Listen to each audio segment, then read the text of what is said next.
Time out, overtime, hot take, debate, penalty by so many yaps. We on the way, unapologetic opinions, guests checking in, so I share on my social. Merch going up, my brother, he going global. Ads hold it down for the ladies, they need their own show. But we right back with it, time out for Coach Cam, we shouldn't miss a minute, yeah. But we right back with it, time out for Coach Cam, we shouldn't miss a minute, yeah. Hey, what's up, y'all? Welcome to another episode of Time Out with Coach Cam.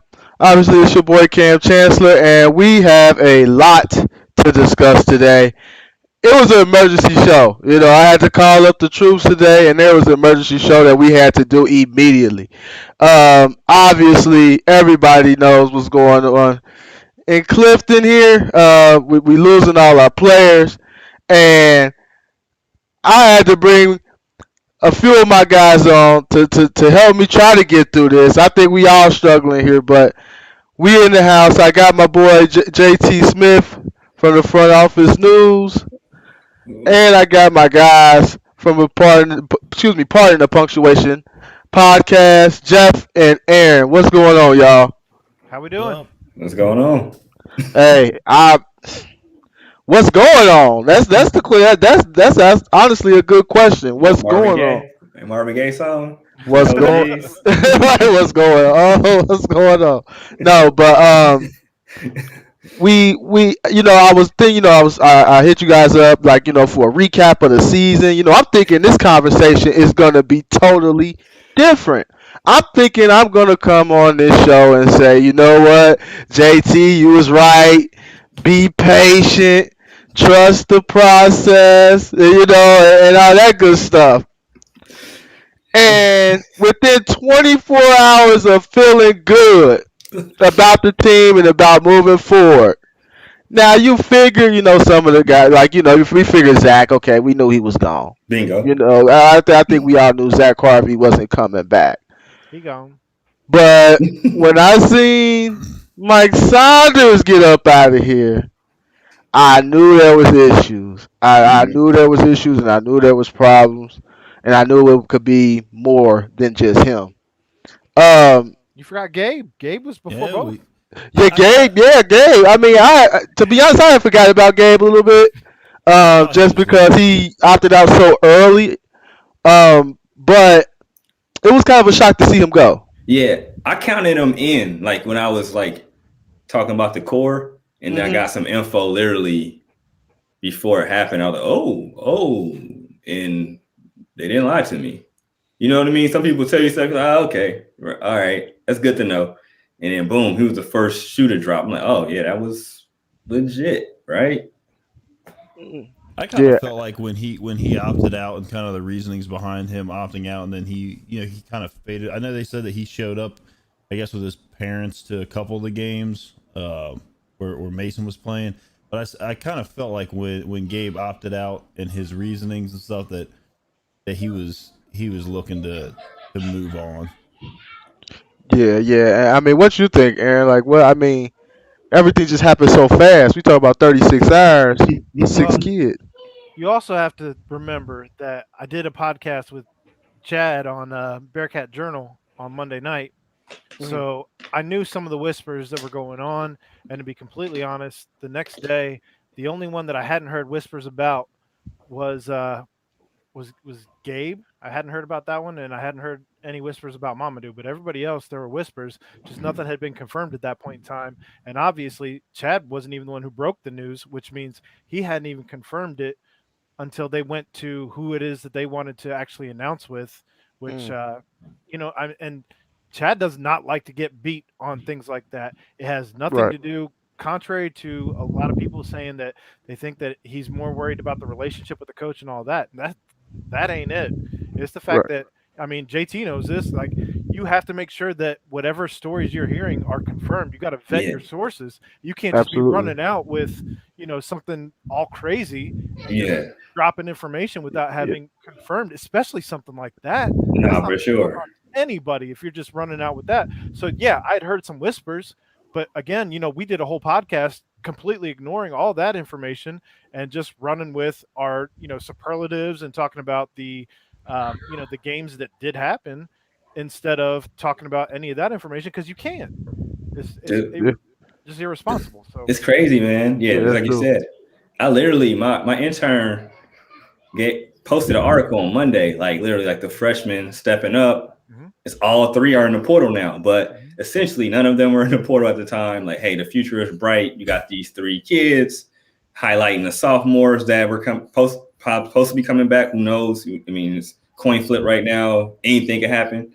Anything's possible. But like literally, we post this article, it gets a lot of clicks, and all right, not Mason, but Gabe comes out, whatever.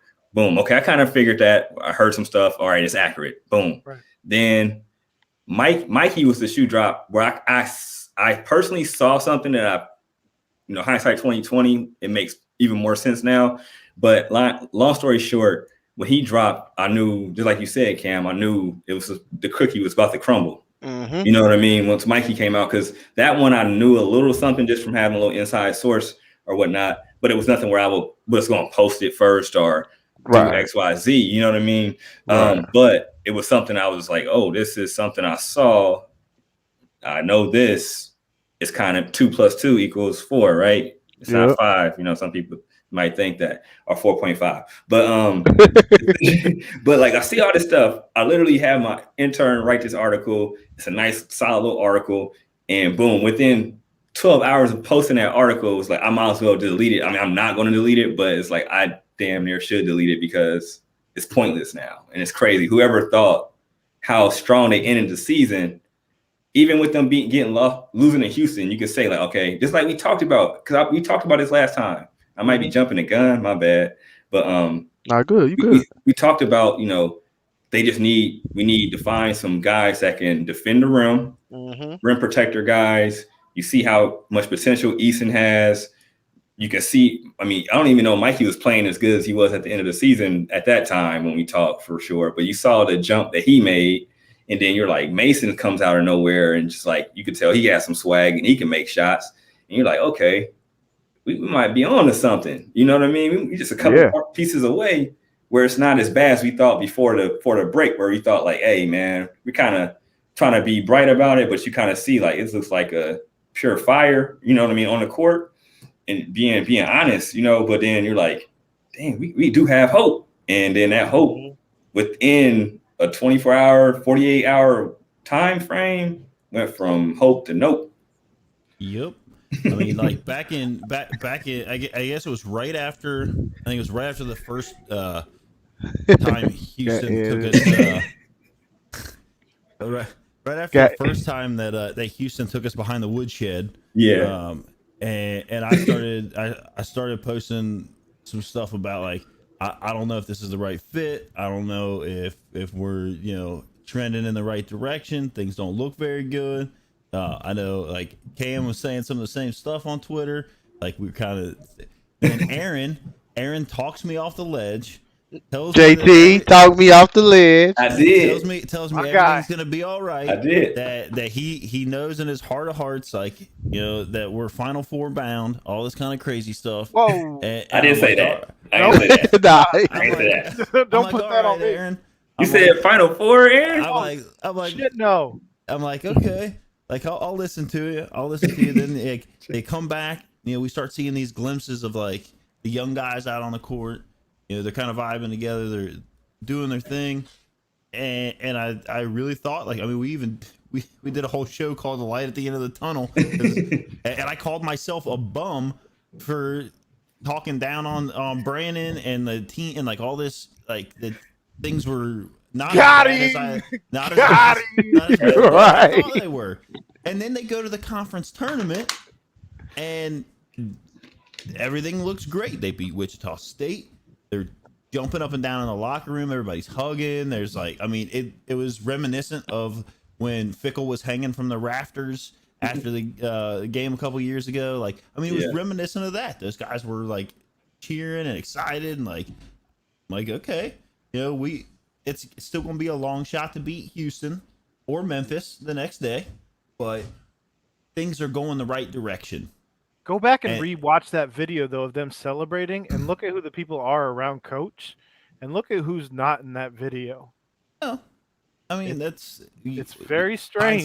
Hindsight's 2020 when you it is, it is, man. But then somebody, so like I missed it. I was at work for the end of the Houston game, so like I didn't get to see. You didn't miss anything. I missed didn't that get to too. see him. That I part. didn't see him either. I was at practice. I was because my home. I didn't get to see him walk off the court. I missed that too. I saw the clip.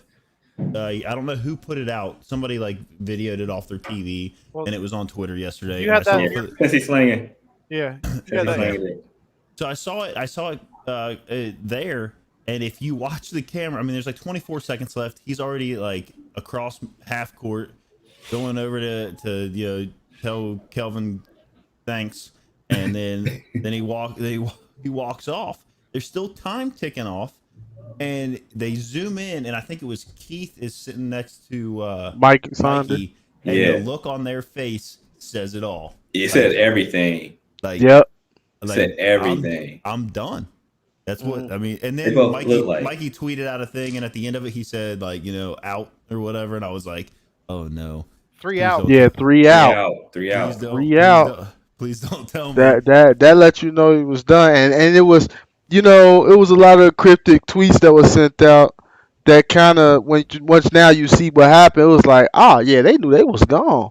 Mm-hmm. Like thanking Bearcat fans, like, why you thanking Bearcat Nation? You coming back next year, right? Yeah. So when I saw that, and I seen Tari's mom say, thanks Bearcat Nation, you guys are awesome, this, that, and the third. I'm like, oh, they out of here. Mm-hmm. And it's just for me. I was off the ledge last year. I know you were. I was done, and that's what's crazy. I'm like, and everybody's like, yeah, he won a title, but I'm looking like, we was what 20-11.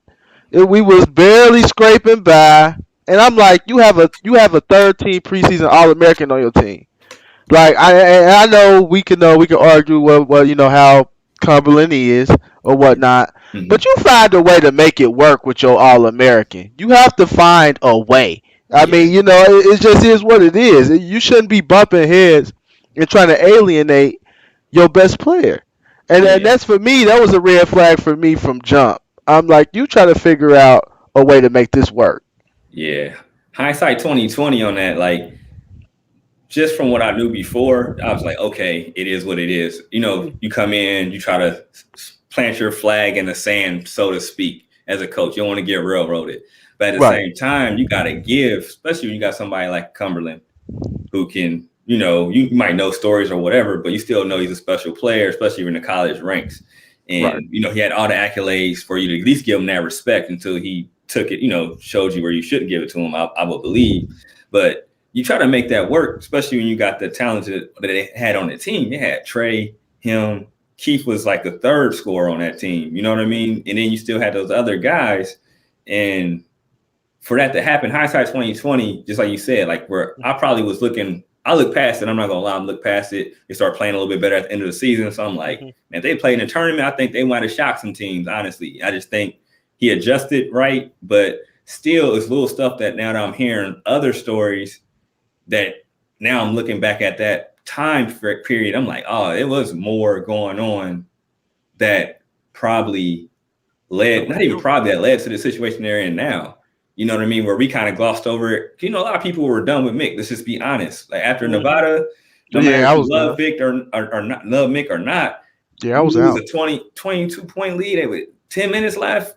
Yeah, you go to Sweet 16, everybody else lose. Yeah, you're pissed off. It doesn't matter if you're part of the media. If you get a part, your fandom. Most people cover UC because they're probably a fan unless they're getting paid from the newspaper or something, right? So we do this because we love the team, obviously, and then we know a little bit, right? But so like, you're ticked off. You lose 20 points. I'm like, man, I'm about to buy tickets to go see them in the Sweet 16. I don't care what the price is. Forget I'm charging, right?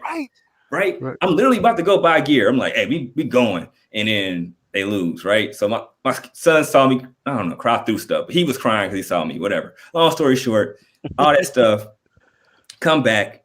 Brannen has this team that's solid. I overlook everything. I'm like, hey, he had the success at NKU, but we probably didn't look over at NKU as hard as we should have because a lot of things that were happening there honestly are happening here. That's what I'm learning through this process, that's my bomb drop for today. You know what I mean? Like that, what's going on there, and that's a little bit smaller college, so it's not going to be, the kids don't have the same options as they have at UC. No matter how you say, if they're not in the Power Five, whatever, that this name UC still holds weight. You know what I mean? You look at Mikey's offers right now, people are checking in on him.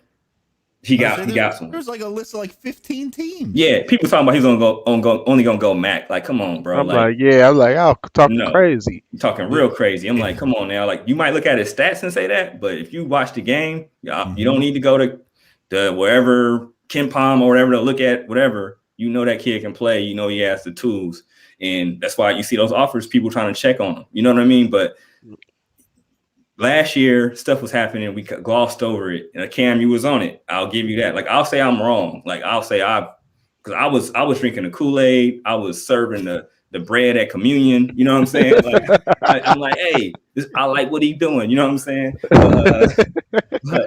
But dude, hey, it's called a spade. Yeah. So you got 6 kids. And the thing is, only one kid is one that he did not recruit. That's not good. That's not good, man. These are his highest rated recruits are out. And the thing is, the kids were going to play. Like, he kind of messed with Harvey's playing time a little bit too much for me this year, which I didn't like. But okay, but next year Keith's gone, time galore for Harvey, right? And you could still play small. Easton's numbers are going to go up just off the strength of him being able to play in the system and being able to have a legit probably off season with them. Mikey's going to go up just because he's going to get another year. Point guard is always going to take a little bit longer.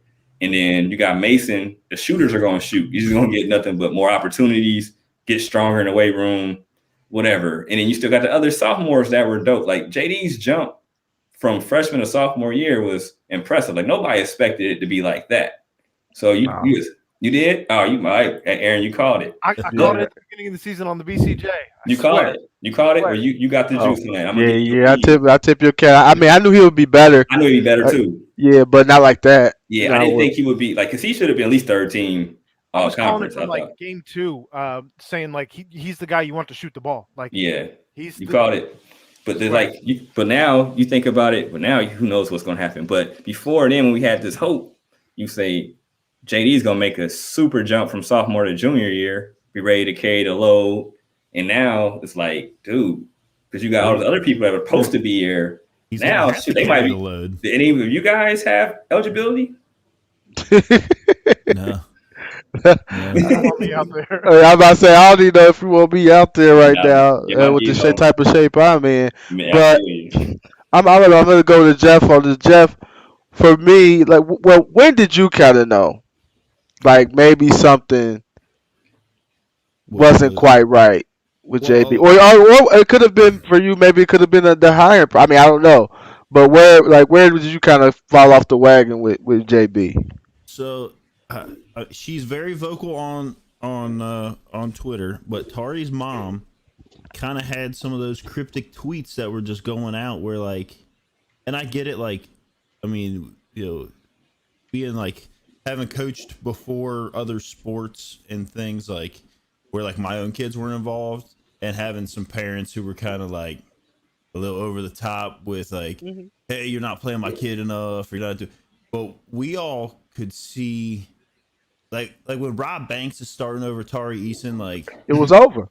It was over. Like, why are we doing this? And it goes back to kind of something that we had actually talked about last night off air, like afterwards when we were. I'm happy you brought that up because I was going to do it if you didn't. I'm happy you didn't. So like we kind of likened it to when Luke Fickell got here, right? He came in and he inherited something that needed to be fixed, right? Mm-hmm. Like the football team was in bad shape. It was coming off, the Tuberville years, and he needed to come in and he needed to plant that flag that I'm the coach. This is how things are going to go. We're not going to be, lackadaisical out here. We're going to be playing hard. These kind of right. Like we're not going to have a losing mentality out here. We're not just going to be complacent to wear, a Bearcats jersey and play football here. Yeah. And so he had to come in and do that. And he had to maybe run some people off that weren't kids that, had that kind of mentality. There wasn't anybody really on the team when Brannen took over that he needed to necessarily run off. Right? There was nobody here that was kind of like just sitting on the bench to wear a jersey and say that they played basketball at UC. Well, and let me interject here, and let's look at like Nsaseme. He's doing very well with. I hated to lose him. Nasir Brooks is still doing some things, and I mean he's not doing any worse with Miami than he would have been doing here. Logan Johnson, I mean another guy who he was here for a week after Brannen got here, and he bounced after a week. So there was still some dudes that we had here that could have been doing some things, especially in a year that we got hit with COVID this hard. Mm-hmm. But there was definitely some pieces that we could have played with. But go ahead, Jeff. I'm sorry to. No, you're all right. I mean, it's just it's one of those things where you just got to kind of look at it, and those should have all been red flags. Like, why is this guy coming in here? And I get it; he wants to change the system totally up, and he's saying he wants to push the ball on offense and run hard up and down. Those guys could adapt to it. I mean, they could do those kinds of things, but when you come in and you start running people off, and like Aaron said, Logan Johnson's here for a week with Brannen, like, oh, I'm in. And then all of a sudden he's like, no, I'm not. Never mind. I'm out. Like, this is crazy. Like, and then you got guys like Kenyon Morton. Cam, I don't know if it was you that retweeted Kenyon's tweet from like saying we got an F plus on the hiring process. And I was like, man, I totally forgot about that. I just felt like it was so lazy. I felt like the hire was so lazy. It wasn't because I came in. I'm like, what? I'm gonna give him a chance. I'm gonna give any coach a chance that come here because I want to see the team succeed. I want to see the team win. So kudos, like let's get it, John Brannen. And then he sold me with the presser. I'm like, okay, he's using word chance seeks the aggressor. We're gonna pick up 94 feet. You lied, because we don't pick up 94 feet unless we're down 15 with 10 minutes left. Is that the most personality he's ever had though since he's been here? Possibly. He's bland. Like just his post game pressers are vanilla. His radio shows are even worse than vanilla. I don't know what's worse than vanilla, but it is that. Mm-hmm. Like maybe cinnamon. I don't know. Cinnamon. Nah, that's a little spice. It's a little spice, yeah. I don't Mix know. it up a little bit. I was just thinking different flavors of ice cream that are worse than vanilla. I don't know. I don't know, man. Yeah, we got Josh Souter was about to comment the same thing. Brannen chose terrible time to discipline players, sitting players too long, etc. I didn't like the fact that he was starting Mikey, will play him like 4 minutes each half, and then you didn't see him again. Wasn't even each half. It was only at the beginning of the game. Or actually, it was at the beginning of the game, and then you didn't even start second half. Some game. It's like, what is your purpose? Like, what's your logic behind that? Like, why are you even messing with this kid like this? Like, So I brought up on our show on BCJ a couple different times that the Wichita State game was when Micah Adams-Woods really, the first Wichita State game, was when he really, like, there was one play where he let a dunk go by. After he let that dunk go by, that was when the switch actually flipped. But prior to that, there is nothing outside of last season that can justify how many minutes Micah Adams-Woods was getting over Mikey Saunders. Nothing. He wasn't doing it on offense.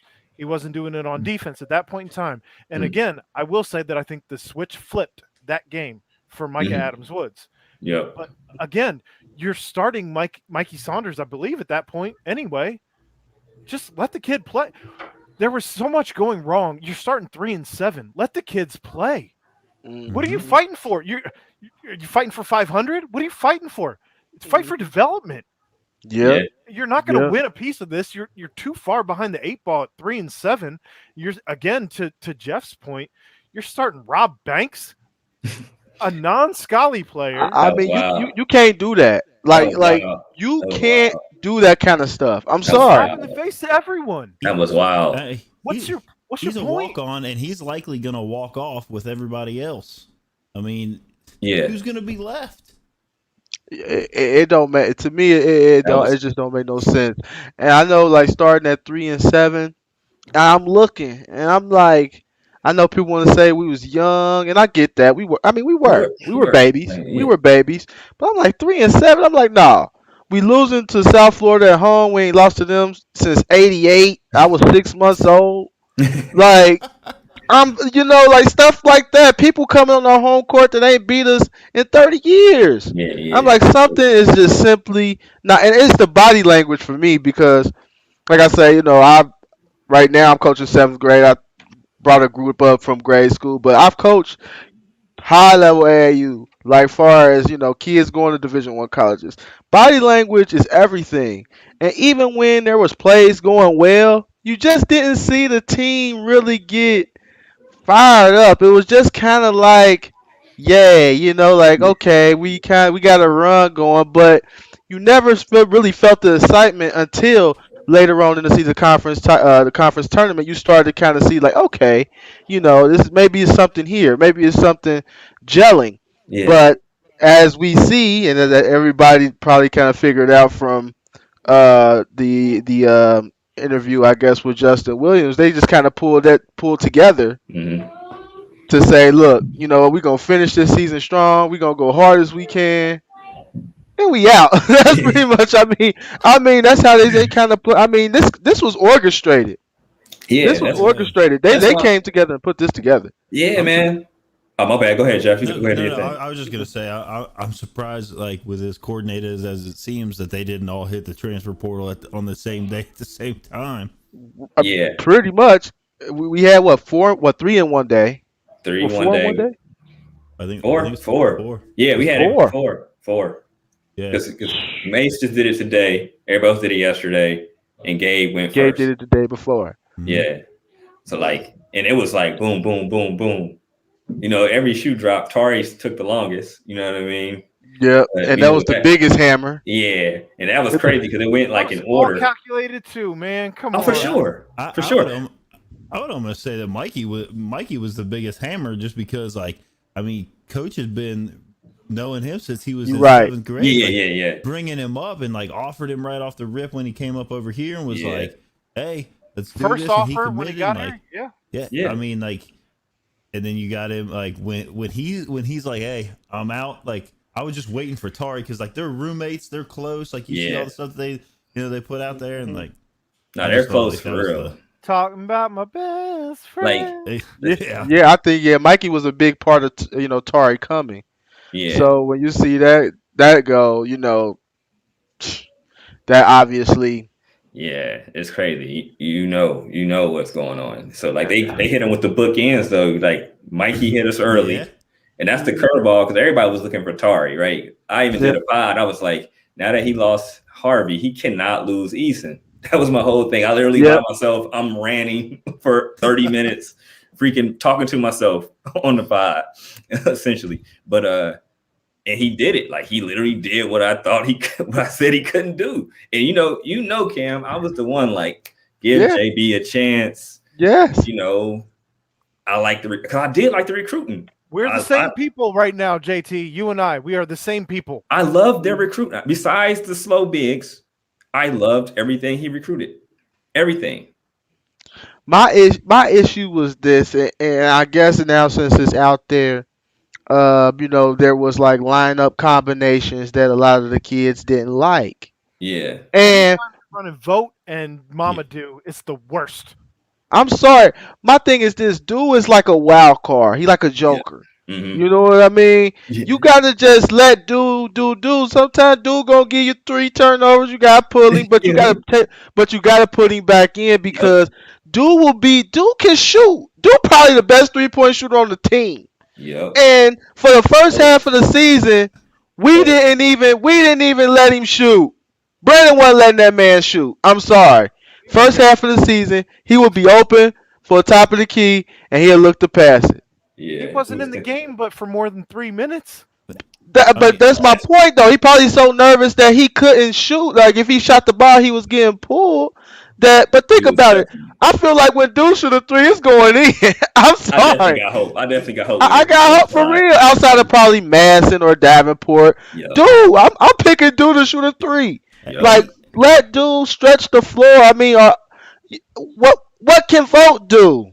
You're sounding like the quad squad right now, Coach Cam. No, I ain't a Quadri. No, I was done with Quadri when he got dunked on by Willie Cauley Stein. Oh, that was I was like, crazy. you know what, That was Quadri? crazy. That was I crazy. said, you know what? I said, bro, it's over for you. Hey, it Hey, there changed the was a whole streak game. there. Like we Man, really, we was it changed. rolling too. Man, That's the bro, thing. We was winning. it He changed got boomed everything. on. Game over. I They was must like, have stopped the game oh, right there, dog. They should have stopped the game right there. Like, because after that, we was no good. He dunked on him no like, good. He was about ooh, to cry too. I'm like, and he fell oh, so that's slow. Like, bad. Nah, but no, I'm just saying, like, anything over vote, man. yeah, Well, and I that's can't another knock thing. it. I can't. I try not to like diss the players or not, but this is Yeah, essentially, I'll let y'all do all that. But right. I'll let you do it, Cam, and I'll just say what it is. Vote went from a second.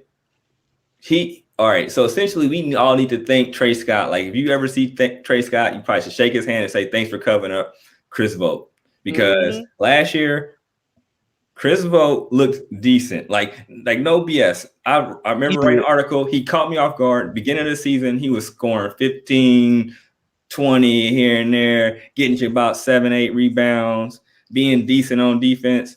Then the time I saw the chink in the armor was Houston. Houston's a truth serum. I was live. Houston gonna expose you They every gonna way let you know. possible. But then he even bowled up the second half in the first Houston game at Fifth Third. He bowled up, and I was like, he got a little hard on him, because the first half they was punking him. Like, they was like, hey, give me your lunch money, bring it back tomorrow. Tell your mama to put some more snacks in there too this time. But then he came back like, I need my stuff on time. But the next half, dude came in there, and I'm like, he got some heart on him. You know what I'm saying? Like, he ain't. I'm selling him short. But this year, it was. Gave us nothing. Go ahead, Jeff. I know you was gonna say Go something. ahead. How are you 8 foot tall and you take up the whole lane, and you got little dudes shooting on you, you got big dudes shooting on you, you can't get a rebound, you just soft. That's what happened. I mean, You he soft. can't catch. No, Oh, he gets so he can't catch a and, rebound or a pass. I just be like, oh my. I mean, how many Concrete times did they throw the ball into him and you saw him go like this and the ball would come off, hit him in the chest, go down, and he would knee it out of bounds, and you see, Teddy Valentine over there slapping his knee and pointing the other Yeah, direction. TV Teddy. TV And Teddy's gonna change the come game. on. Like I felt like Brandon. I felt like Brandon when he came over here and brought vote. Like, that's kind of like a favor to the kid. Like, hey, come on up with me. Favor's got to be over. And at some point, you got to tell them, like, hey, your spot is at the other end of the bench with the guys that are down there, and that's where you're going to sit for a while. And then at the end of the game, when we got this in hand, we'll go ahead and put you out there, and maybe if you show me some things, we can start working on minutes. But until then, you can sit down there and you can cheer and wave the towels around when we go on runs. Yeah, That's it. That's it for me. I mean, because I ain't gonna lie. and it seemed like I don't like. I mean, all coaches do it. Heck, I do it. Some players got longer leashes than others because they gonna get it back. Mm-hmm. Why did Volt have such a long leash? He's not gonna get it back for you. That was my whole thing. Like, his leash was just stretched, just long, long. Like, he could just do no wrong, no matter what. 33 coming back in the game. I'm like, man. I do have a defense for it. While I don't believe that it's fair, and I don't think it's right, I don't think that Brandon has evolved with this new evolution of basketball yet. How hesitant was he to run small? He did not want to put Tari at a 5. He told Tari he would never be a 5. He told Tari he would be a 4. He told Rapp he would never be a 5. He would only be a 4. Rapp would have been well suited here and probably wouldn't have opted out if he would have come in knowing you're going to be a 5. Why? Because we're going to run fast. We're going to run fast because we have the fastest point guard in the country running at point guard. I'll say this. He definitely would have been better at the 5, but the AAC was too fast for Rapp. flat out. Even at the 5, like no matter where, like, let's he's on the bench, it was too fast for him. This is less a defense.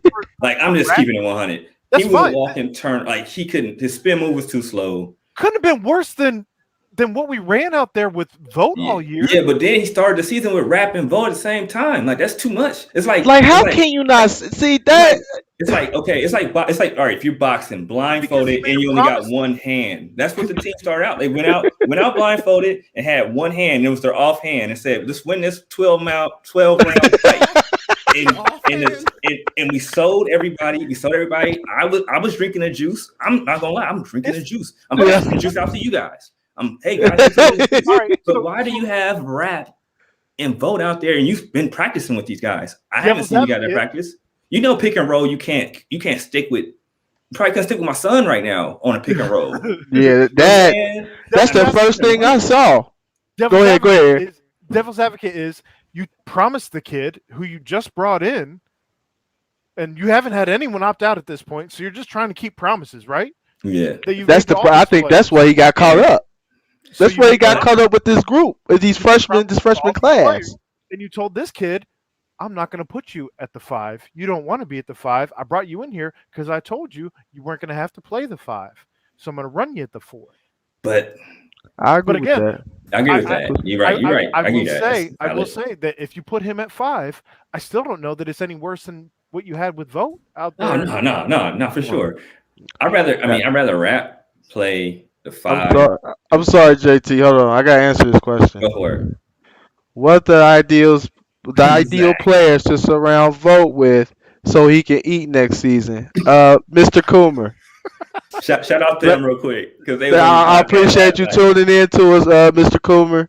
I hate to break this to you, Mr. Coomer, but there's no ideal players that you can surround him with that he's going to eat, sir. We seen it. It's just not shenanigans. He got the shirt on. It's a bunch of shenanigans when he get the ball in the post. Say what you want to about the American Athletic Conference. You gotta have some dogs in the trenches to compete. Like if you look at South Florida, they're big. They're not good, but they're big and strong as heck. Yeah, like all these teams in the conference are strong, and you have to be able to match them athletically. And we just can't. Like we can't. Like at the beginning of the season, we playing Lipscomb, getting killed on pick and rolls. I'm like, oh no! I'm like, oh. I'm like, this rapping Vogt. First 5 minutes of the game, first game. I was like, no, this is no. JT, like, calm down, man. It's the first game. Yeah. I'm like, no, you can't play them together because the game is pick and roll now. Yeah, that's 90. That's like 80% of offense. Yeah, for sure. I mean, like you got guys like Udezi for Wichita State, just like running circles around me. He's like, keep putting him out here. Keep putting him out here. Yeah. I'm going to score 80 points. Yeah. Because there's no one that can stop me down here. Yep. They still did not rebound us. That's true though. We rebounded that game though. Yeah, they played like some dogs that game though. As a whole, played very well. I was proud. I was so proud. It was the first time I probably that was the first time I jumped up in the John Brannen era. Like I jumped up off my couch and was like, yes, like you know what I mean. I ain't gonna lie, I was happy. But I'm calling bullshit on that. For every alley oop that happened, you jumped out of your couch first and foremost, and that tomahawk jam that JD had, you jumped out of your couch. Nah, I ain't jumped out my couch on that. Come on, man. No, the oop from Mason to Tari though, that one got me.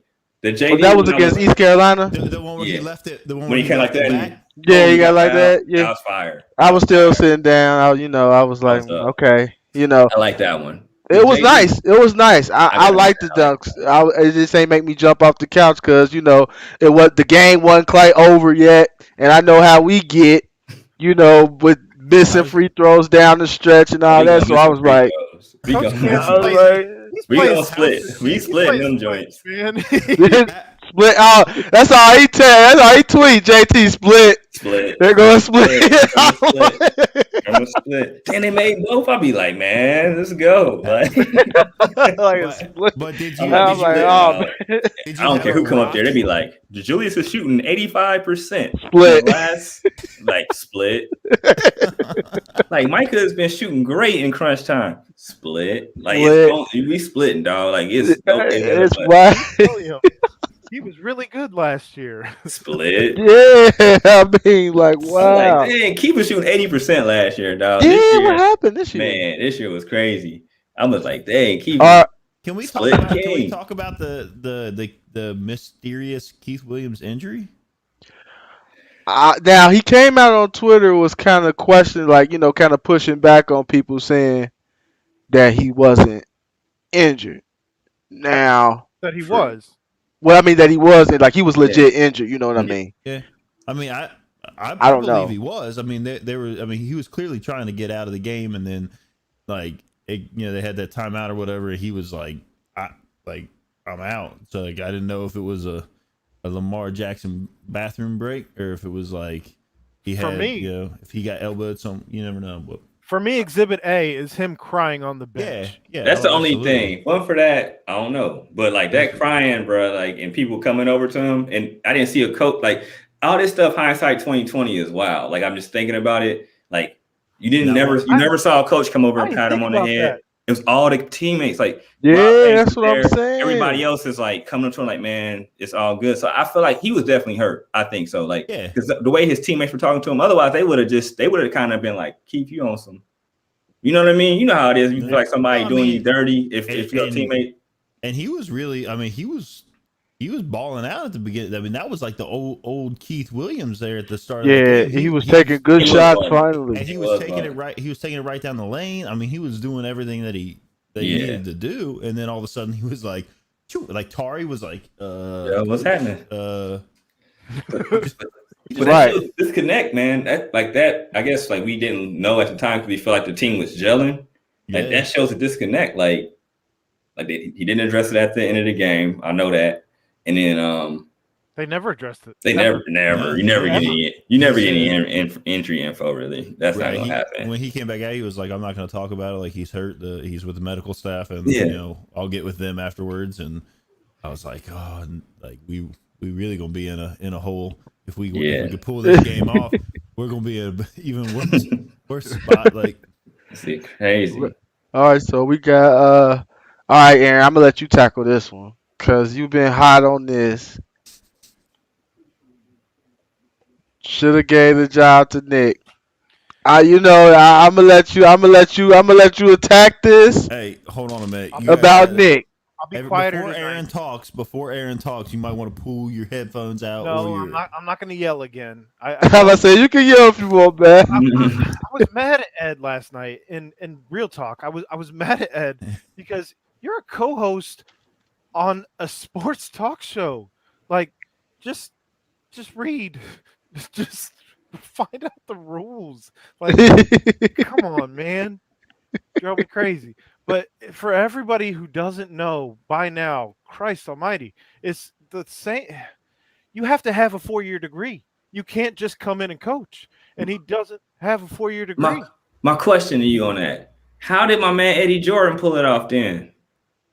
I mean, he sucked, of course, in college, but I'm just saying. But he pulled it off. It was like he got fired. It wasn't because he didn't have a 4-year degree. It's because what year was that? It was within the last 15 years. I want to say 15 years. So back when people could still like print off degrees and pass them off as degrees. I don't think he got. I think only thing happened was he just sucked. Like it was just like, dog, you're 10 and 100. Like you got to go. You know what I'm saying? Like, but have you ever had a job where you applied for something and people thought that you were being truthful because you're a genuine person, and you probably could have got away with maybe not having a background check? Mm-hmm. 15 years ago was a little bit different. Internet was way different. It might have been sooner though, but I'm gonna say 15. I remember they popped that dude. What was Who was his the name? dude? Was it like Georgia Tech or something? I think he was leaving Marshall. No, not Marshall, Manhattan. Okay. And Oh he yeah, lied about yeah, having a degree or yeah, didn't yeah, have a yeah, degree, and yeah. then I he remember had to that. go back to Manhattan. It was crazy. But yeah, I do hear where you have to Yeah, You it's have to true. have a degree, have a and degree. if Nick Van Exel wants to be taken seriously, and I don't know one way or the other if he wants to be taken seriously or not, but I also need the alumni to know, like, you can't just rail on this player to take a Hey, job that he's not eligible for. Aaron, If I'm he, I'm playing devil's advocate right now. you go ahead, I already We did it. got to give him an honorary degree. That's I don't fine. even, he don't, I don't even want him to go to school. Just give him an honorary degree. Well, and it's not like some players haven't gotten that anyway. Let's be real. Give I him an mean, honorary degree. He that's doesn't. fine. His name holds enough weight. Give him an honorary degree. See if he And want that to ain't come on it. there. That Reel ain't him it. Come in. on. And because Reel him I'm on still in, in baby. college debt, I'm still paying college debt. That's why. Now reel him in, man. 36 years old, He's made still enough money for paying. this university. He doesn't have to go to school. Come on, buddy. You made the Final Four. But real Right. talk, like, I You think made he the Final said Four. MV has a doctorate in basketball. Yep. Exactly. F that rule. You got to get around Right, it. Get right. around it. Where are the strippers? I mean, sorry, my bad. So I mean, so obviously we know the buyout is steep, Yeah. and we're a little light in the pockets. Right. The stimulus ain't hit yet. all right, So, so, The Need stimulus that not in the PPP pocket. like today. so yeah, it's not the Yeah. budget, but Yeah. hypothetically, Okay. I like this. I like we this. find a way. We say, look, you know, what happened. They say, we can't have this here. You see, somehow they agreed to a buyout. Who would you want in here, legitimately? Like, obviously, I think we were all would love Nick if everything lined up right. But as of right now, you have to have a degree, and it's looking like Nick is not really an option. So Yeah. until he is. I'll start until he is. So I'll start with Jeff. Who would you like to see come in here, knowing they really got a clean slate, to really build the program how they would want to build it with nobody here. We touched on this stuff a little bit last night, um, and it's quite the long shot. But I said that this is who they should have gone after when they brought in Brannen, and I'm gonna say Rick Pitino. And I know he said that he's done moving colleges. He's where he's at, whatever. Like everybody always has to say that. I mean, he's still got a coach in the tournament anyway. So, but I mean, the guy knows how to win. Maybe some of his methods of recruiting and stuff don't flesh out just right. But yeah, he's had a little bit of Flesh out. Yeah. All right, JT, come on now. His methods may be unorthodox, but yeah, I really do think, like, I mean, you bring him in, he's got the pedigree in the background, and I think he could bring back like that Cincinnati basketball that we all love to see, and bring some wins along with it. The Levitard show has said that he's 8,000 years old and is actually a vampire. He might be. He might be. I don't He know. might be. He knows basketball though. Teflon Dime, man. Yeah, he is untouchable. Teflon Dime, my guy. But Now, Aaron, who would you like to see in here if we were to part ways with JB? So I'm going to go a different direction with this entire question. And I'm going to bring up something we brought up last night. And I say that you can't actually buy out this contract because at $4.5 million, you have to go back to Luke Fickell, who you've already said, hey, you get half a budget for your football locker room. And you get no budget for your indoor practice facility because we just had to spend it to get the basketball program right on a hire that you were part of. I don't want to have that conversation with Luke Fickell. And I don't know how you have that conversation with Luke Fickell and tell him with a straight face that the donors that you are the same donors, by the way, for the most part, I would think, that are probably donating to the football program and have been donating to the football program before the football program even really had relevancy. Mm-hmm. How do you take that away from the most successful program at the university right now for Coach John Brannen, who quite honestly hasn't done anything to break any rules right now. I have seen some rumors flying around that say they're trying to probe and see if maybe they can get like a Kevin Ollie situation going on, but I don't know that there's anything that's valid to any of that. Yeah, but a little bit of pushback on that I'll give you is that's fair. If Luke Fickell looks at, if you're going to that end of things, if Luke Fickell looks at it and says, okay, if I say it's his decision here to say like I cut my my bubble or whatever, my indoor practice facility, cut that for the next couple of years, let's move on and get a serious coach in here, that only builds the case to then move UC's athletics out of the AAC into another conference. If that's a talk that has been going on, hey, you've got to have these things, they're not going to want to take a team into the Big 12 that's got a basketball team that all of a sudden is playing like 6 kids from the intramural team and 2 scholarship players. We started 3-7 this year and ended up in 5th place. Yeah, that's just what I'm saying. Like, I mean, if you build up the entire athletic program, that only betters the chances that then you can move into a Big 12 or you can move somewhere like that, and then the money comes along with it, and then you get your practice facility a couple of years down the road. But hey, Luke Fickell, you got to stick around a few extra years. Coin flip on that. Go ahead, Aaron. Let you come back. I was just gonna say I just want to start a different conversation in things that people aren't talking about.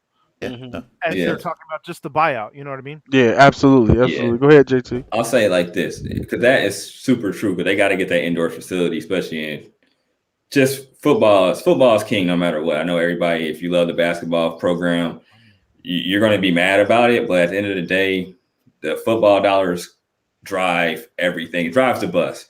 And if you got to take care of the football program, no matter how much you love it or hate it. And he right now he warrants whatever money he can get. Honestly, he's done enough. So that's for sure.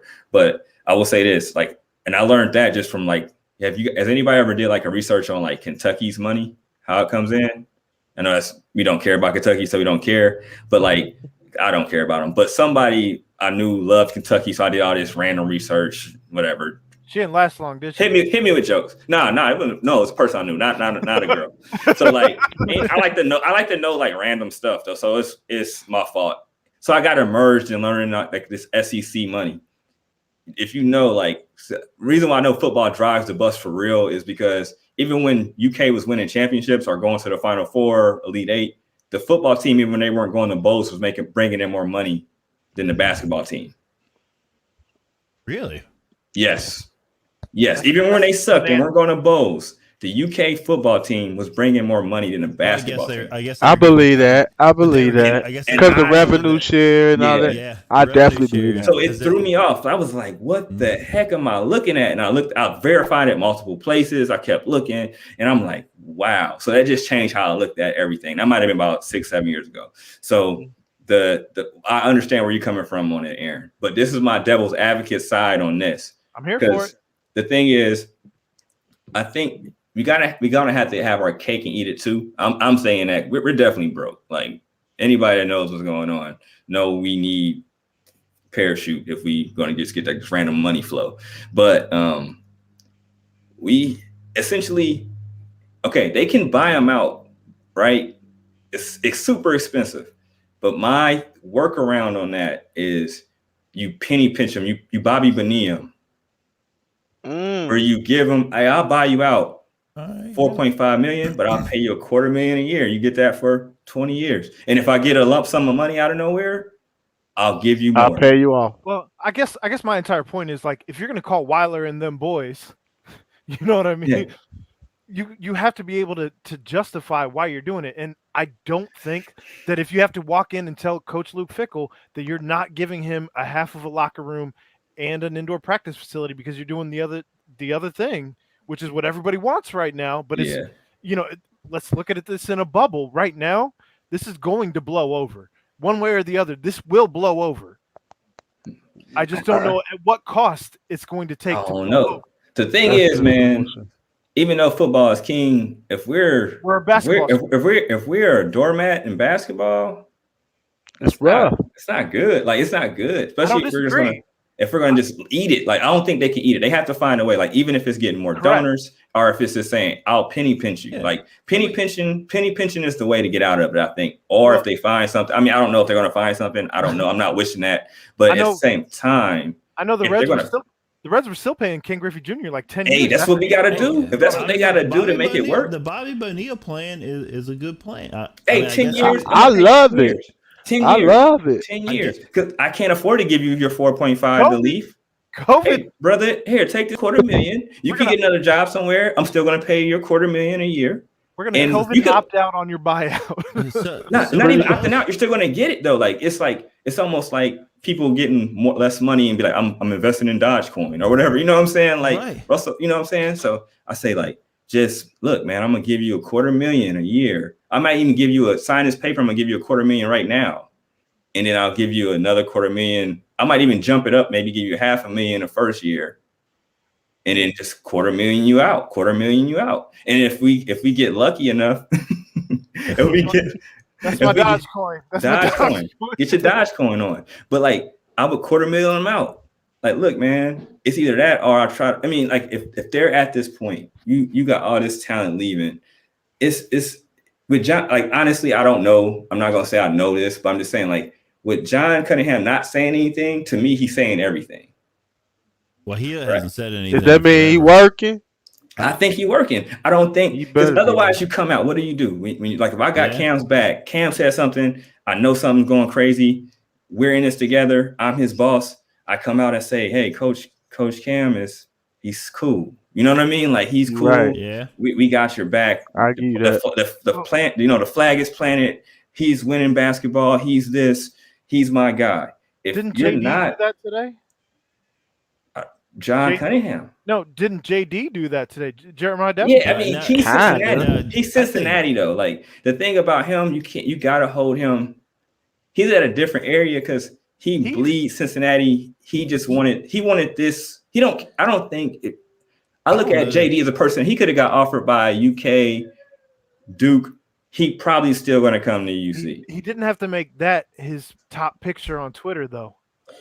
Right, he's saving face because JD UC through and through. Like, this is his dream school. I mean, that's him. Like, I don't know what I mean? I don't take anything from that. He's just gonna.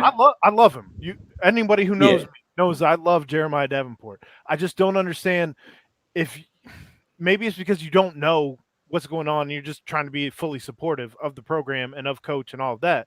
But I don't know. I know I completely derailed JT even giving his opinion on who his coach would be. I still got I got a couple people I kind of looking in mind. But like JD, he's different, man. Like, I take him, even when all this stuff going on, I start hitting all these rumors, I start verifying. I still knew JD was going to be he'd be the last kid to transfer out. For whatever coach is here, JD's got to be your best recruiting tool, right? Well, and I think that's probably the basis of him, firing that tweet off now. Hey, everything's going to be fine. We're still going to do us. We're going to do what we got to do here. He's staying. Let's kick him out. Like, I just feel like matter. Like you said, like it's not going to matter if John Brannen's the coach. It's not going to matter if they call Coach Cam in a week. Yeah, it's not gonna matter. Yep. JD's gonna be here. He's gonna be there. That's him. Like, he's playing this back. Let's kick him out of the program. He's there. Yeah, he's just that guy. He's just that guy. He's a Cincinnati kid. This is what he wanted, and this is what it don't matter what, he's gonna go through the problems because he's been the one. He supports every one of those kids. Like, you see it. Like, he supports them. Like, but he's not leaving. Like, he doesn't leave. It takes something out of this world, I think, could have to happen to JD for him to leave. Yeah. Like, it had to be something like crazy. It would take Micah leaving.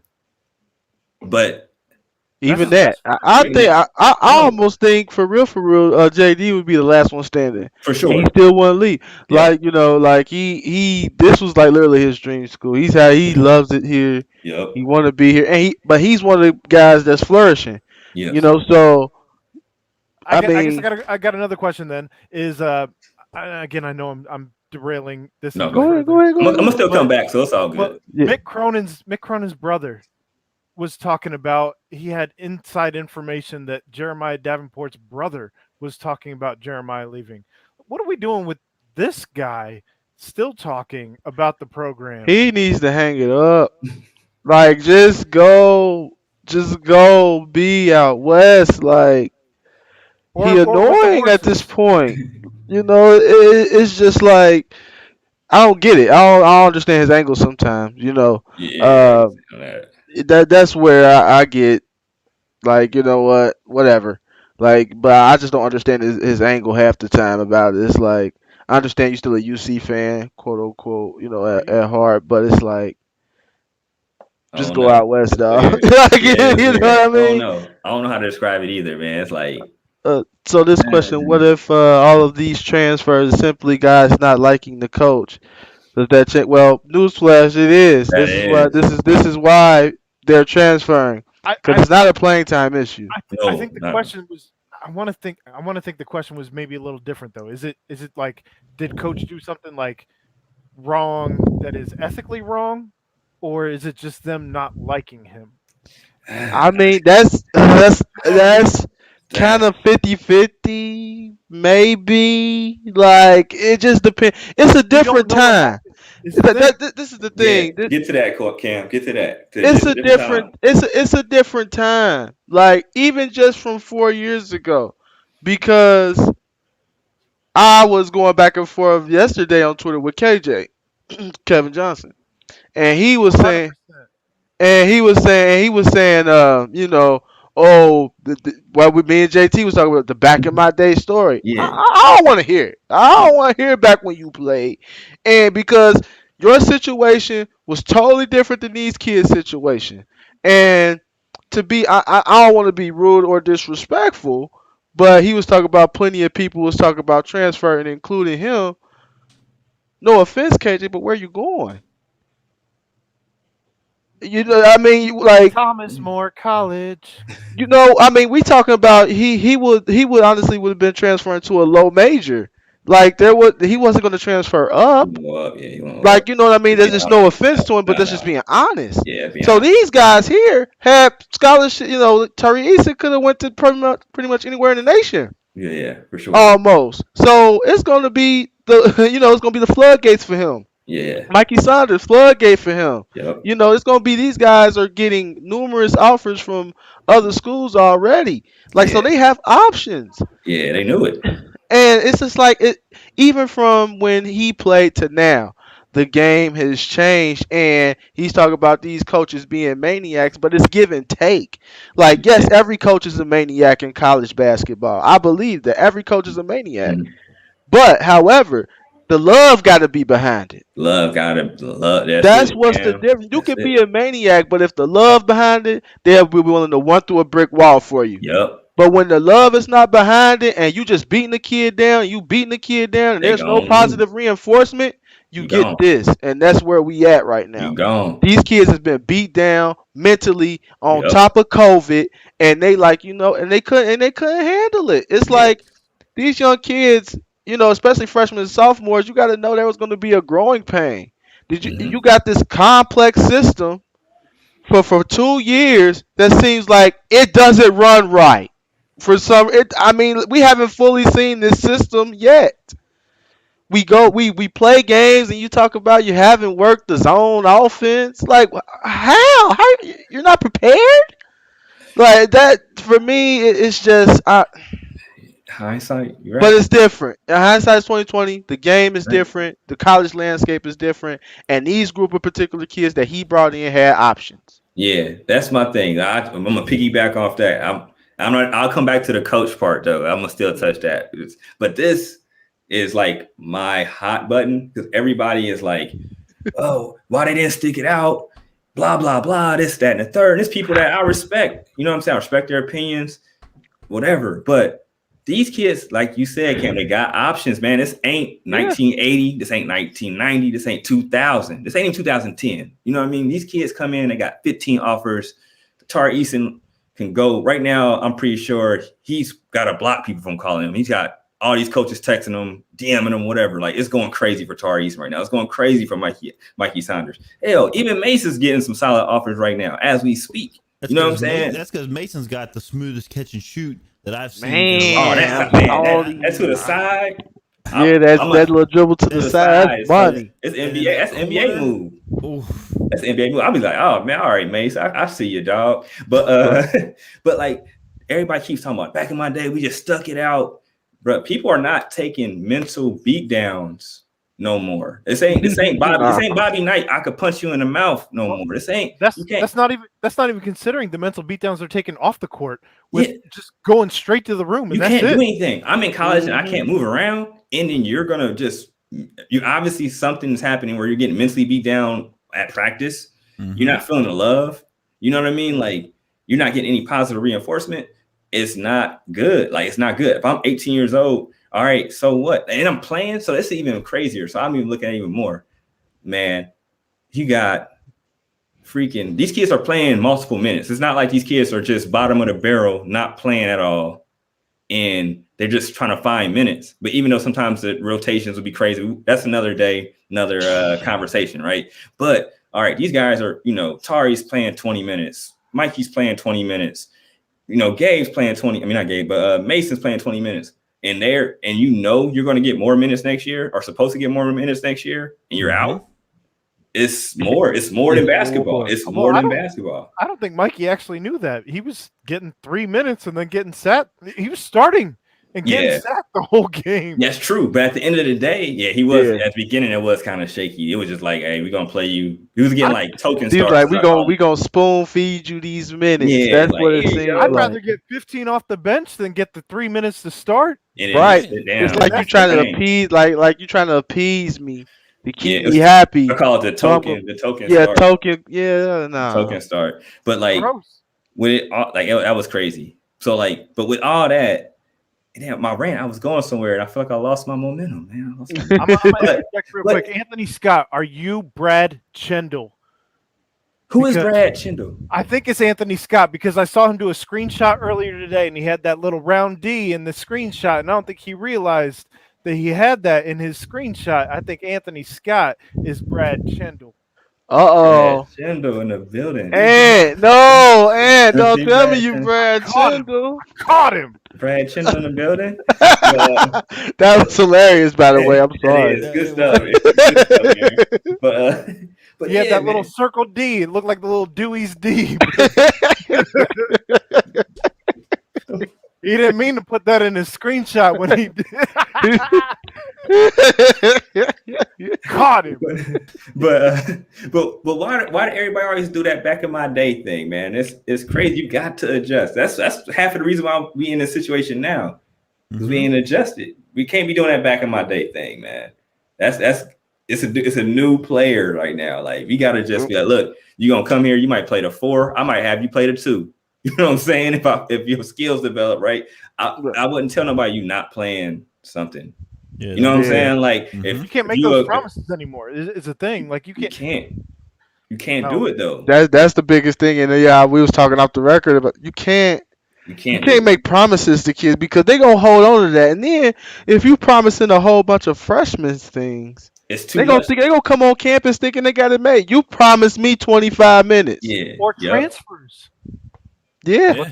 Look at Rap. Like, you can't promise I'm not gonna play you at a position. Like, you got concrete feet, bro. Straight up. Like, you got concrete feet. And he somehow still he responded, he said, I promise I'm not.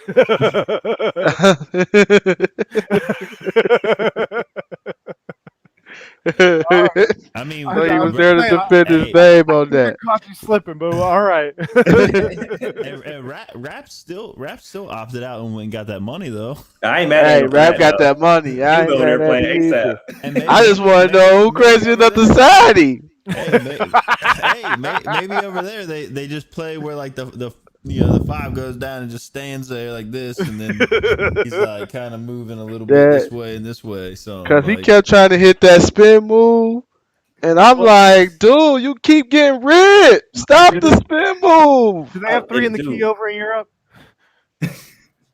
Oh no, they probably do. What? Right?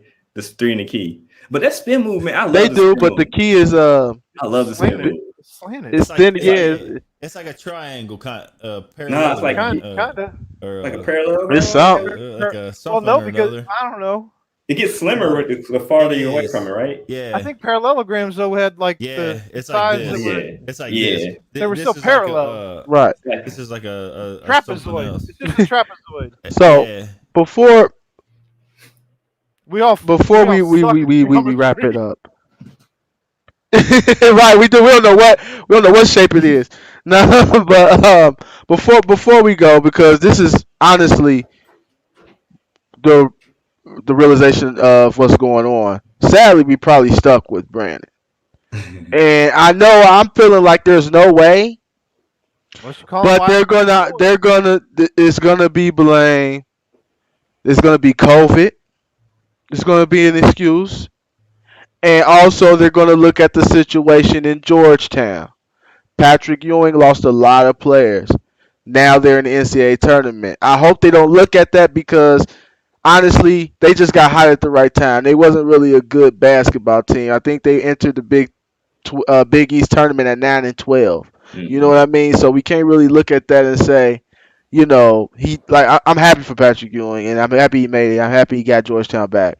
But you really can't look at that and base this on this because players talk. Yeah. Who is gonna come play for Brannen once these texts get sent out? Yeah. It happens. I promise you. When these kids talk and it's spread like wildfire, that this coach is a lunatic or whatever, and people don't want to come here and play. Like, what's the ramification? Like, what can we do to put a decent roster on the floor next year? Man, I think a lot of it starts with things like what Jeremiah Davenport put out today. It's got to start with the guys that are still there that are going to say, hey, I'm committed. I'm here. I'm not leaving. And it's got to be guys, like, and no disrespect to Rob Banks because he's a better basketball player than I am, but it's got to be guys like Jeremiah Davenport and Mike Adams-Woods that are saying, look, we're here. You come in. Let's build around us. It's really not like that. There were some disagreements there. This can work. How did Rap kill DC for 30? Hey, great question. I've seen it live too. but that's what it's got to be. It's got to be the guys that are still here. They've got to show that they're committed, that they're ready to move forward, and that they believe in the coach that's still here. And whether that's John Brannen or I did see who is over here. Eric Embry brought up Pat Kelsey, who is probably another like a more realistic. Yeah, that's a realistic. They could afford him. Because I know he was a Xavier guy, but he's still a Cincinnati dude. But yeah, I think that's what it's got to be. It's got to be the guys that are still here. You really can't lose. I mean, at this point, if you lose Micah and Jeremiah, at that point, it's got to be a wrap. You just got to cancel next season if you're not going to bring in somebody else. Hey, bring back old Adam H, because that's where we headed to. Hey, you calm down with that. Adam H. Oh, I did a poll. I know y'all saw it. I missed that, man. I had a poll. I said, who would you rather have, Adam H or Chris Vogt? Adam H won. That's how bad Adam H won the poll. I'm like, it's that bad? I'm like, I didn't think Adam H would win. I did it as a joke. That's because anybody who likes Chris Vogt, Coach Cam's already fucked.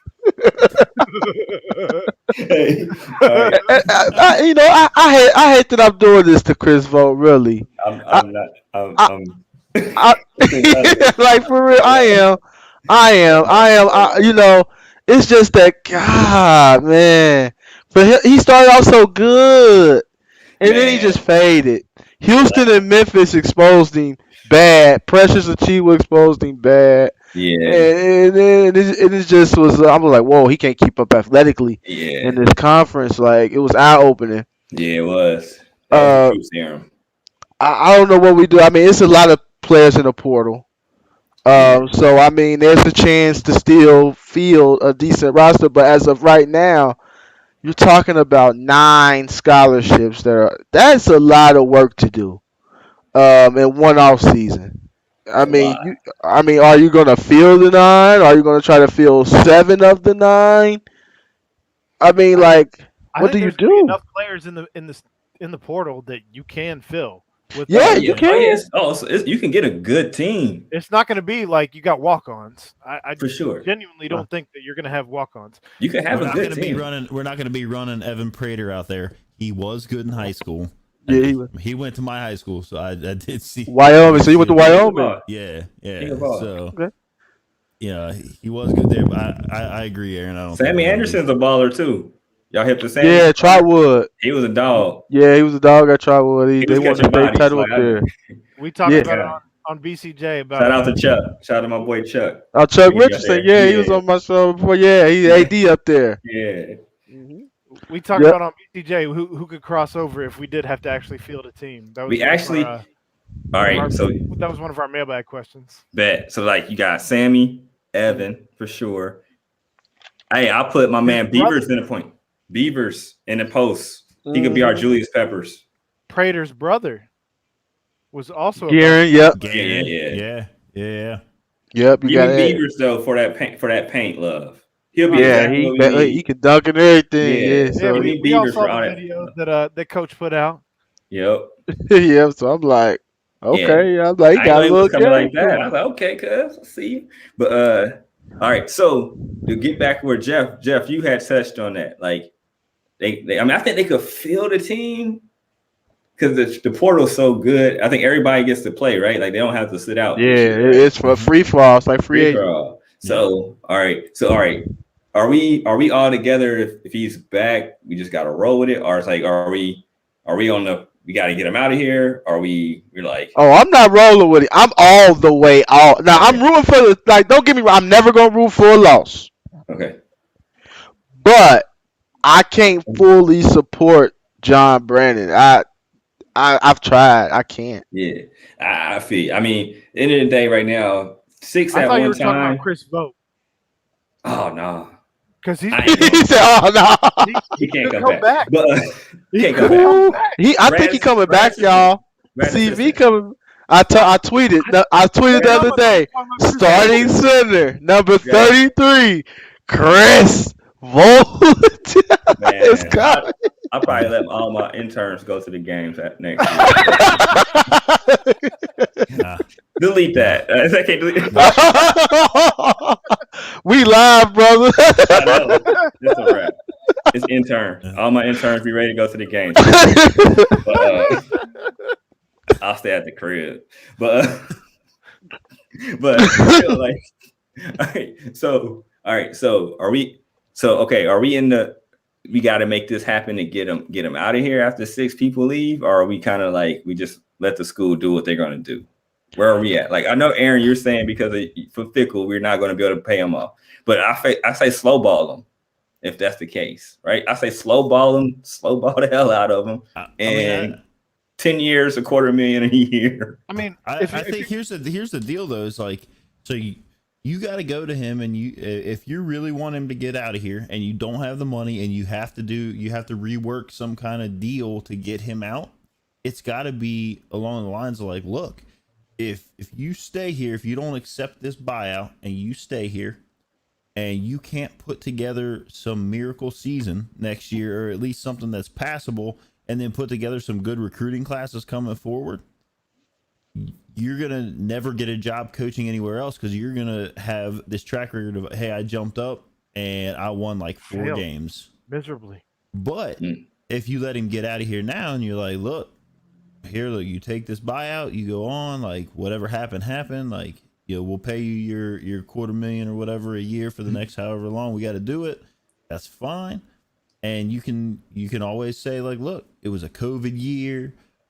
For whatever reason, I didn't gel in with those players, those guys, whatever it is, whatever reason you want to use to go to, Northern Kentucky or wherever else you're going to go. You're still going to get that Horizon League money or that MAC money or whatever it is. But nobody's going to hire a guy that has 3 years in a row of 10 wins because next year it's not going to look like it's just 12 and 11. Almost as many. It's going to be like 12 and 15 and 15. Almost You as know, many players leaving each year as you had wins. right. So like you don't want that. So like I mean, if you're gonna phrase it that way for him and move him out, and like I don't, like I said last night on ours, like I don't ever wish to see somebody lose their job or get like, and I don't, Same. you know, like none of us want to sit here and have to like talk this way about the coach at the school that we love to watch win basketball games and football games Right. and hell baseball games and everything else. Yeah. Like we don't want to be doing this, and we just got to kind of maybe at this point call it what it is, call a spade, and let's move on, and everybody be better for it down the line. You also shouldn't be struggling to find reasons to keep him. That's Man. That might have been that's the crossover right there. You know, you said it. You hit the head because I responded to one guy on Twitter. I said, man, I don't know what's up. I'm like, how are you still defending this guy? This isn't a shit talk on John Brannen. This is just plain and simply, what are your reasons to keep him? Because you're gonna struggle to recruit. Because literally the only way that you recruit right now is literally by having Jeremiah Davenport in the Zoom call with you. Like, and I don't even know if that's allowed. I don't know what the rules are. I don't either on that. You gotta hope, like, you gotta be like, hey, yo, JD, I'm recruiting this dude. Can you go ahead and just shoot him that IG? Like, what are we doing here? Like, you've tainted burner account. You've tainted everything though. Like, and if anybody goes back to talk to any of your previous players, clearly they're not going to have anything good to say. And that started and ended with Jaren. So I don't know what we're doing here. I don't know how we bounce back from this. I don't know how, if he does come back as a lame duck season, everybody knows it. Any players who come in, they're literally going to have to be like a one and done, or I'm here, but it's because of the prestige of the college, and this is better than I could have gotten elsewhere. Yeah, that's the thing. All right, we're either going to be settling for stuff that's, not terrible but not great, or we're going to end up having to hope for a guy who sees a situation, especially somebody who's I would think at this point with DDJ, Micah, and Jeremiah coming back, you're looking at a stretch 3 or an athletic 4 and an athletic 5 coming in and looking at starter minutes between those 3 spots. Otherwise, you're looking at coming off the bench to the 3 guys who stayed with the core of this team. And how do you not expect those 3 guys, regardless of how well they're playing or not, to not have a long leash, because they're the 3 guys who stuck around. Yep. And you saw how committed he was to Chris Vogt. So you know how long that leash is going to be, especially for Jeremiah Davenport. For sure. So I don't know that there's no way you win, unfortunately, as Coach John Brannen right now. Yeah. Terry Nelson just wrote a book, didn't he? Yeah. I missed it. I didn't Bearcat Country on the Facebook, on a Facebook group. I mean, he seems all in on Brannen. I mean, he's also saying, paid by the team. Yeah, I get that. I'm just saying, I'm just saying, throwing it out there. I'm just saying, it's just. Can you read it for anybody who's? It's very. It's long. Well, screenshot it and send it to me because I don't have Facebook access. I will. I need to see it too. I'm not in the group. I'm not in that. I'll shoot it on the Twitter DM because I'm not in that group. My brother-in-law sent it to me because he's also on the John Brannen bandwagon. So I've been dealing with that all day. Dang. Hey, like I said, I would have loved for this to. I would have loved to come on this show today and we talk about, we lost to Houston, but but you know what? We ended strong. I can see this team being a tournament team next year if we get if we get, maybe another score, or something like that. I really thought that, we could build something after watching Wichita in the SMU game. And honestly, we dominated SMU. Yeah. We got sloppy down the stretch. Yeah. But that game was ours from start to finish for the most part. So, So I was looking like, okay, all right. I'm like, I'm wrong. I'm like, let me stay positive. Yeah. Let me tweet out my positivity and let me Yeah. stay with it. I Yeah. tried. Dude. But it's like it seemed like this year, every time we won a game, something bad happened the next day. Yeah. Like nothing happened, nothing where we could be happy. Yeah. We get a win. The Julius decided to opt out. We win. Harvey opt out. It was like something was bad was happening after wins. I just Yeah. didn't get it. And now all of a sudden, we go to the AAC title game. 24 hours later, Gabe leaves. Yeah. Then after that, Mike leaves, and then it's like nothing. It's just like Yeah. even after wins, it's like under the air. We just can't be happy under after wins under this man. It's crazy. And I just knew like the next time I was going to be speaking with you, I was going to be happy. Like I literally after the Houston we got dog walked twice by Houston, but I didn't care. They just said, hey, we're gonna take you up the street, buddy. We're gonna just scrape you up, and it is what it is. That was years of frustration, though. Oh, for sure. Yeah, Kelvin been waiting for this day for a long time, and he got his day, and he shined. And I ain't mad at you, my man, because we used to do them dirty. He let us know, like, hey, I just hope that our guys remember that. All three of them. All three of the guys. It don't even matter anymore. Nobody's here. I do have to throw this in before you finish talking right there. I would send you this picture on a Twitter DM, JT, but you don't follow me back, and I can't message you. Oh man, what did I do? Oh man, I don't literally. He done big time you. Oh, dude. Look, I'm not even big time, man. I try to make sure if you're a part of the UC, I follow you for real. And I messed up. I'm gonna follow you right now. I promise. But look, just because you want to see that screenshot. No, I'm gonna follow you back because, like, off the strength of us being on this show, man, you good in my book. But, dude, like, occasionally, like, if I say something crazy, because I do say crazy stuff sometimes. That's just how I tweet. You know what I mean? Like, I just say what's on my mind. I've done a lot better. Younger me probably was worse, but I just shoot off the hip. I mean, I come from a place where I know a decent amount of stuff. Like I'm not saying I'm Chad or anything like that, but I know enough not to be talking crazy. But I'll say some crazy stuff occasionally, and I like to joke around. That's just me. It keeps me young. But hey, that's what social media is for. But man, I did something, and people just start following the shit out of me, man. Like literally. I don't know what it was. And it was everybody, like people I never see. People might have 5 followers. People have 800. Somebody might have like a negative 10 followers. And I'm like, dang, all right, cool. I'm doing something right. But my bad. I got you, Jeff, man. I'm not trying to Hollywood you, bro. I got you. I got you, man. I'm going to follow you. Right. I'm literally going to find you right now. I'm trying to send this, and I know I follow him. I'm like, dang, I done big times you. My bad, man. I don't mean to do you like that. That ain't my style. That's not my style. But all right, I'm gonna ask one more question. I'm gonna follow you now, and that's it. It's at Cincy Fan 500, right? Yeah. That's all right, bet. So, all right. Would y'all be okay if say we do let JB go? I'm gonna keep going. I'm sorry.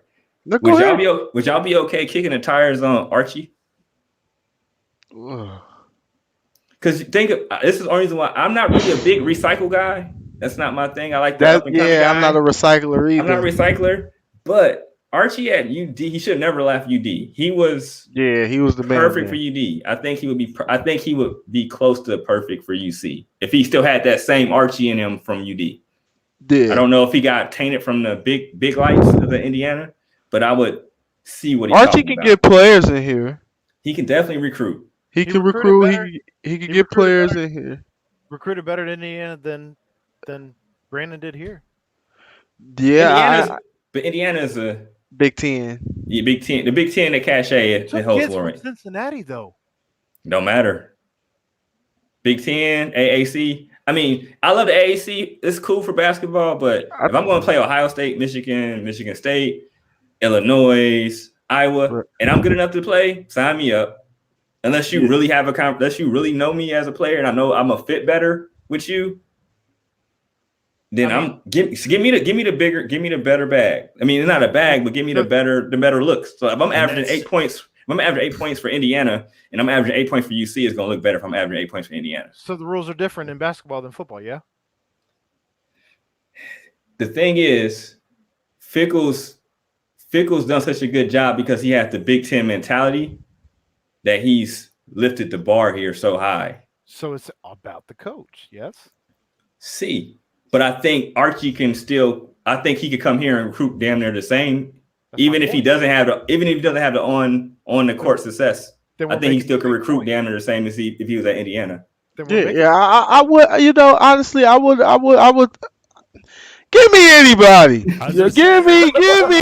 I'm ready. I'm sorry. Give me anybody besides who we got now, and I'm gonna give him a chance. I'm not gonna lie to you. I just want this man gone. Like he doesn't move me. He just doesn't. He lied. I'm mad about the 94 feet of defense. I thought I was going to see it. I was tired of the matchup zone. I was tired of losing at the end of games, giving up open 3-pointers. Like, so you're right. The corner three was a killer. The corner three, we used to lose to I was at the Iowa State game a couple years back when Copain was there. We lost on the game winning corner three by Nader. Yeah. Because we in that little musty 2-3 matchup zone down the stretch. I hated it. But anyway. You called it musty. Yeah, it was. At the end of games, you got to lock up and play man. Yeah, you can't give up standstill shots like that. I don't care with the game on the line. Like, hey, I'm going to take this with confidence, baby. It's like practice. Yeah, I mean, they just step in the three and we get our heart broke every time on the three. Yep, and everybody always shoot way better. Like, they come to the game, like, the scout said, the report says they shooting 15% in the corner. They be shooting. They be lighting us up. 3 for 6 every game. So for me, man, I wanted to see the 94 feet of defense that he was referring to. I feel like we never really get to see it unless, like I said, it's desperation mode. And then you see us get turnovers and multiple things like that. So I'm like, okay, like, why are we doing this more? We started off a lot of games, where we was losing, where we was flat. Yeah. We'll start off 12-4 after the first 4-minute break. We had under the 16-minute mark. We down 12-4, and it just feel like it's an uphill battle for the rest of the game. I'm like, why don't you start off with some energy? Why don't you try this 94 feet that you was preaching to us in your press conference that I never got to saw, like I said, unless we was losing. So for me, it's just like, there's times that they ran the press out there in like the conference tournament stuff. Like they look good. They look good, and they get turnovers. That's the thing. They get turnovers. And Mikey Saunders was so active with his hands and his feet. Oh my! I mean, it was just. It's disgusting really, that we get rid of. So nice to watch, and like. I'm sad. I'm sad on that. Dan Dockett even was calling it out, and I was like, I don't want to agree with him, but all right, Right. He was legit. He was legit that second game. Oh man, he was balling. He was starting to ball. Can I tell you that those announcers in those games of the conference tournament were calling for John Brannen to get the Coach of the Year? How do you feel about that, Coach Cam? Coach of the Year? Oh hell no. The thing is, what may also make me mad is we get smoked by Vanderbilt on our home floor. He comes out like, well, at least we could have scheduled this. I'm like, dude, these guys are bums. They're the last team in the SEC, for crying out loud. Stop hyping up Vanderbilt like we just scheduled Kentucky or something, or we scheduled Florida, or we scheduled Alabama. Like, no, we scheduled a 3-12 SEC team, and we got smoked. We let Scottie Pippen Jr. come in here and damn near drop 40. Man, and I called it. I said he'd get 30 plus before the game started. He almost got 40. I mean, it's just like, I can't have Brennan back. I can't have it. I know you haven't read the message that Terry Nelson. I just read through it real quick. Yeah, I ain't read it yet. Yeah, Brandon's not going anywhere. Oh, I know he's not. I'm gonna say that's PR. Put out that statement. Mm-hmm. That's what it is. That's why I think that's why you see a lot of alumni, and you see them like, "Hey, y'all, we gonna be all right." This type of thing, because they're trying to save face right now. Because Brandon's not going anywhere. I want him gone, but he's not going anywhere. James White did an Instagram tonight, and he wasn't bashing. Nobody's bashing for real. Yeah, nobody is. Nobody is bashing, no. I think was so. trying to listen a little bit. I think they call alumni like, look, we need your help on this. The fans base is going nuts, and we need y'all to kind of come out here and talk and kind of help us because right now we all like get him out of here. How do you keep him? And that's how most of the fan base feel. And how do you? Okay, next year, let's say fans are allowed. Season ticket holders. They're not. How do you sell?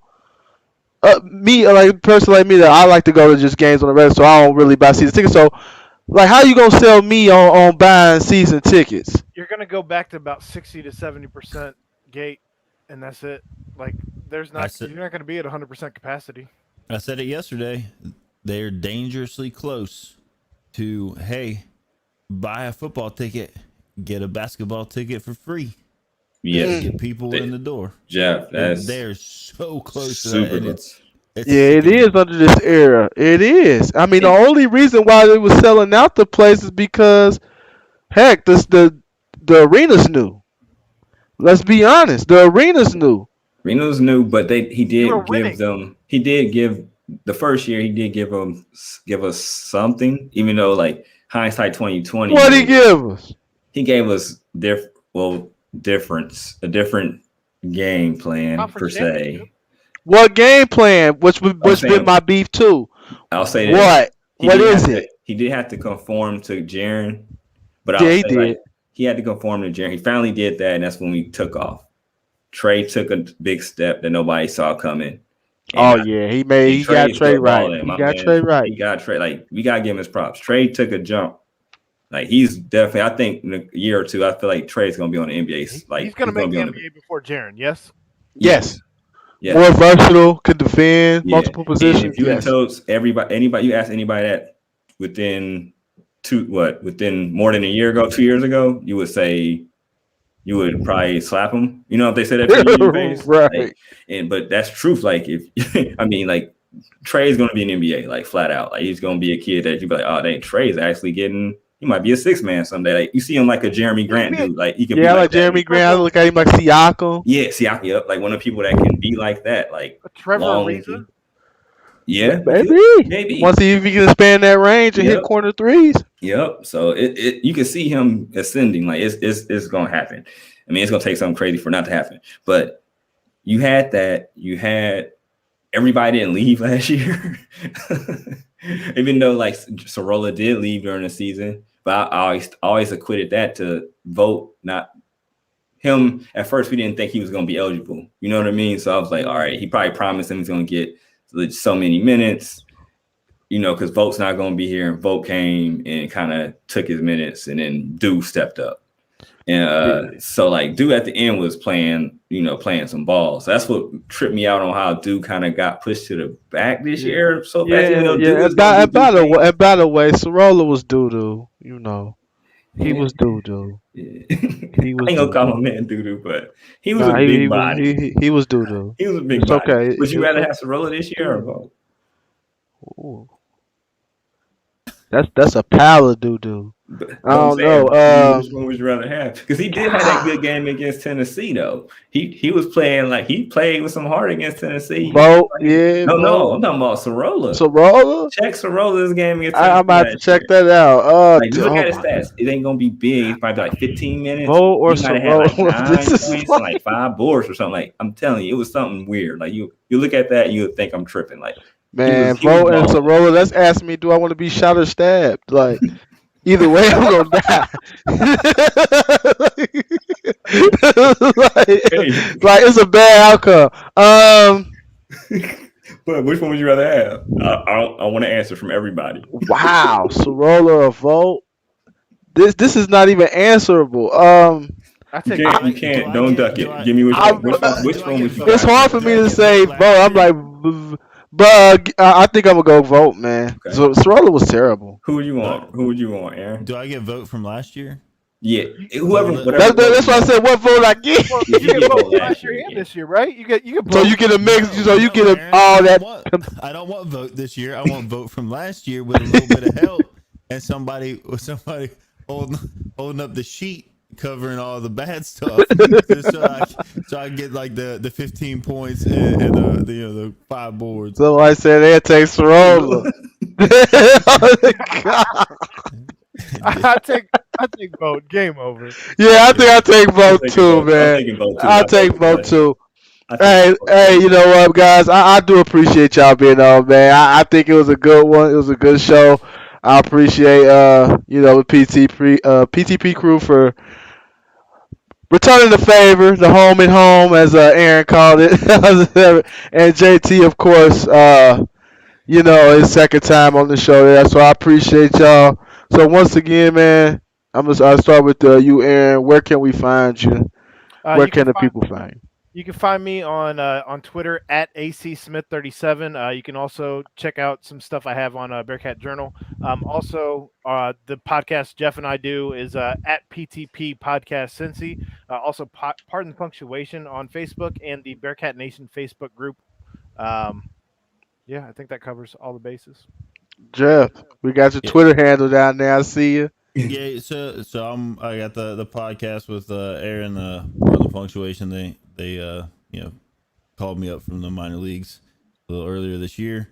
But at Cincy Fan 500, JT just followed me on Twitter. So if you you just go to JT's page, I'm there. Yep, I'm not Hollywood. It's all good. My bad, Jeff. Man, I'm sorry. All right, JT, where can they find you, man? Right, so I'm gonna be long-winded again. Right, so, on Twitter @_JT_Smith. Also, you can follow at Front Office News. Find me on IG at Front Office News as well, and hit up the Front Office News on the web. Click all those, share those stories, click on them, comment. I don't care if you dog me, whatever. Just check it out. Share it if you want. Dog me, throw me in the mud. I don't care. But that's where all that stuff is going to be. That and IG, and then on Twitter. Play cousin, same last name. Yeah, for sure, man, for sure. And I'm not Hollywood. I will call. I will message you back unless you're talking real crazy. You know what I'm saying? But Jeff's cool. It's one person I don't message back no matter what they say though. I won't say their name so they get some props.